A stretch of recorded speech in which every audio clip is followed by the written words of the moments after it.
कुंदापूर जवळच्या उमराच्या वाडीत शिवानी राहायची. 8-9 वर्षांची शिवानी होती भारी चतुर.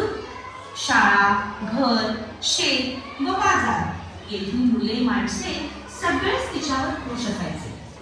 रविवारी कुंदापूरचा आठवडा बाजार भरायचा.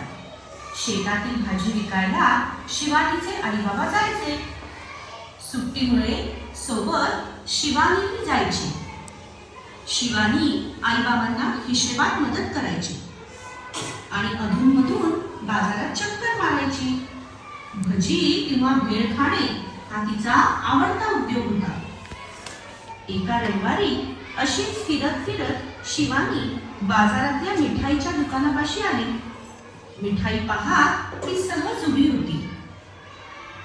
हलवाई तिच्याकडे पाहत होता. तो गल्ल्यावरून उठून शिवानीकडे आला. ए मुली, चल पैसे काढ. कसले पैसे? मघापासून माझ्या मिठाईचा वास घेतेस त्याचे पैसे. अहो, पण मिठाईचा वास तर येणारच ना, म्हणून काय वासाचे पैसे द्यायचे? पैसे दिलेच पाहिजेत म्हणून हलवाई ओरडू लागला. हळूहळू बघ्यांची गर्दी जमली. काय माणूस आहे हा, नेहमी असंच काहीतरी विचित्र वागतो.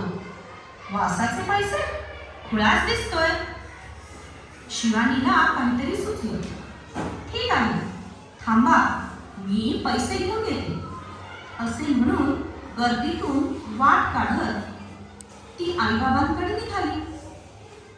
आई, भाजी विकून आलेल्या चिल्लर पैशांची थैली दे ग मला. का ग, काय झालं? कशाला पाहिजे? अगं आई, ती एक गंमत आहे, तू पण चल. चिल्लर पैशांची पिशवी घेऊन दोघी निघाल्या. मिठाईच्या दुकानापाशी गर्दी तशीच होती. वाट काढत त्या दोघी हलवायापाशी आल्या.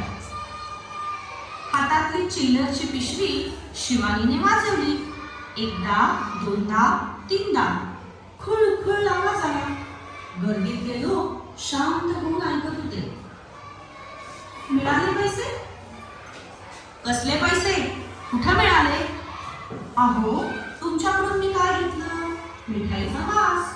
मग त्याची किंमत काय असणार? पैशांचा आवाज. बरोबर की नाही? बरोबर, गर्दीतले लोक म्हणाले. आता हलवायाचा चेहरा पाहण्यासारखा झाला होता. शिवानी मात्र ऐटीत पैशांची थैली घेऊन आईसोबत निघाली.